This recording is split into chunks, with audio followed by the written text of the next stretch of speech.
Hello, everybody, and welcome to Transitioning to Digital Learning for High School Performance Tasks for Physical Education. Welcome back from spring break, or if you're still on spring break, I hope you're enjoying your last couple of days. But the agenda and the purpose of this session for today are to acquaint teachers with the purpose and structure of the performance task, to give you some guidance for supporting students in completion of the performance task, and to provide information on how to access support. Before we get started, I want to just say a huge thank you to your advisory group members for giving up time over their spring break to create these tasks. Next time you see them, give them a huge air high five. So quickly, let's just give you an overview of what's going on at the high school as far as online learning. In grades 9 through 10, for any core class such as social studies, English, math, and science, and students that are off track to graduate in grades 11 and 12, they will be doing courses through Edgenuity. Edgenuity is our credit recovery platform, but they have purchased the whole suite for Edgenuity, so it's vastly expanded and able to cover all grades in high school. Students in concurrent enrollment classes will continue with their syllabi and materials that they were using before, but this time now it'll be in a virtual learning space. And then all students that are on track to graduate in grades 11 through 12, and then all elective classes will be completing these performance tasks. Now, what is a performance task? Performance tasks are a way for students to demonstrate proficiency for work in quarter 4 aligned to the standards for grade level and content area. They are multi-step tasks that students can engage with complete in an online environment. Why did we choose this route? We chose this route to provide a way for students to demonstrate their understanding and mastery of grade level standards. So give you a quick overview of the performance task for physical education. Some of you may have already seen this before because we used it in the model for health and activity for life. What the students will be completing is a wellness portfolio. Students will create 8 pages from the list that we will provide in the performance task. Make sure they're applying their PE knowledge to their own lives. And this can be turned in page by page for feedback and for revisions. Here's what the performance task will look like. The standards that it meets, the directions, and the 8 pages that are included in their wellness portfolio. Inside the performance task, there is an explanation of each page. We have 2 different performance tasks. One is unweighted, and this will be done by all students that are in PE classes, and they will complete pages 1 through 8. The weighted performance task is for any student that is in an honors class. They will complete pages 1 through 8, as well as choose 2 other pages from the list provided to complete. Rubrics are included in the performance task, and you will use those to grade each page from the wellness portfolio.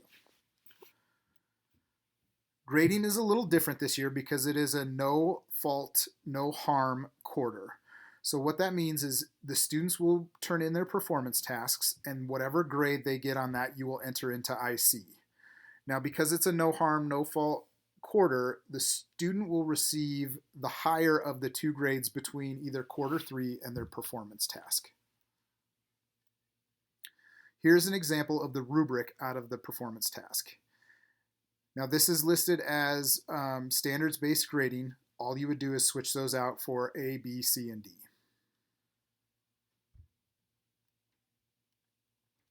A couple of other things to consider and to keep in mind as we move through this process. Please take care of yourself and of your students and keep them in mind as you are grading these tasks. Think about all of the aspects of how families, students, staff can be affected by this virus and these changing times.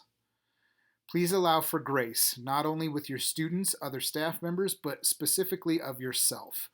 This is brand new to all of us, so we are going to try and work through this the best that we can. And please allow grace for me as well as I continue to learn and get better at this process also. Simplicity. Try and keep things simple. Do not try and overextend yourself or overextend the expectations for kids, but keep it simple and try and just make sure that they are getting something out of this task. Be flexible, not only with your time, but with your perceptions and accountability for students. Please allow them time and effort to turn these tasks in. Maintain a healthy work-life balance. We all know that most of you are balancing working as well as homeschooling your kids, or taking care of other dependents in your life. So please make sure you maintain a healthy work and life balance. And this kind of goes back to that simplicity and grace. So try and keep things simple so that it's not overwhelming. Differentiation. Please make sure you're differentiating for your students in your classes, either multi-language learners and or ESS students. Please make sure you're making good decisions and implementing parts of IEPs for them as well. So your role as a teacher in this whole process. The bare minimum is to post the performance task in a Google Classroom that you create. Also to have daily interactions, so these can be set up as office hours where students can drop in to get support. And then also trying to reach out to students on a one-to-one basis to see if they need help, they need feedback. This can either be done through Google Hangouts or through email. Extra steps that you can take, which are completely optional, would be to create additional learning opportunities to support the task and or additional learning opportunities that you feel that the kids are missing in fourth quarter. Also, you can create opportunities for students to interact with each other through Hangouts or through questions posted in Google Classroom. A lot of these kids are probably feeling alone, or they're just bored taking care of siblings. So any interaction that we can create will help support them. So quickly on Google Classroom, you'll use it to post your performance task. That is where you'll post your link for your Google Hangout for your office hours. If you've never done that, there are tutorials that the EdTech coaches have created to show you how to do that. You will post any supplementary materials or any supplement resources that you would like your kids to participate in. And then again, create opportunities for students to interact. If you have any questions, you can contact your school's EdTech coaches. I know over the next couple of days and on Monday, they're going to have a ton of trainings pre-recorded. So if you need help with Google Classroom, you can get it through there. If you don't know who the EdTech coach for your school is, it's on this slide here. It's broken up by learning community. So if you know your director, you know which community you're in, or if you obviously know what school you're in, you can look it up. And then these four, Greg, Kyle, Jan, and Dusty, are more than willing to help in any way that they can to get you your Google Classroom set up. Also, if you need any additional support, please reach out to me at any time through email. If you would prefer to talk on the phone or through a Hangout, just let me know. I will be available for you at any time. Instructional coordinators, we're also creating office hours every day from 8 to 9 next week. So I'll send out a link with this PowerPoint with the performance task, so you can just click into that and I'll be there to answer any questions that you have. If you have any technical questions or you just aren't sure who to ask or what, you can always email the help desk, and they are going to be serving as a filter, trying to get people trying to figure out who needs to answer what question. So they're kind of a filter for everybody. So if when in doubt, you can always email the help desk, or you can email me. I should be able to get you into get you to the person that you need to.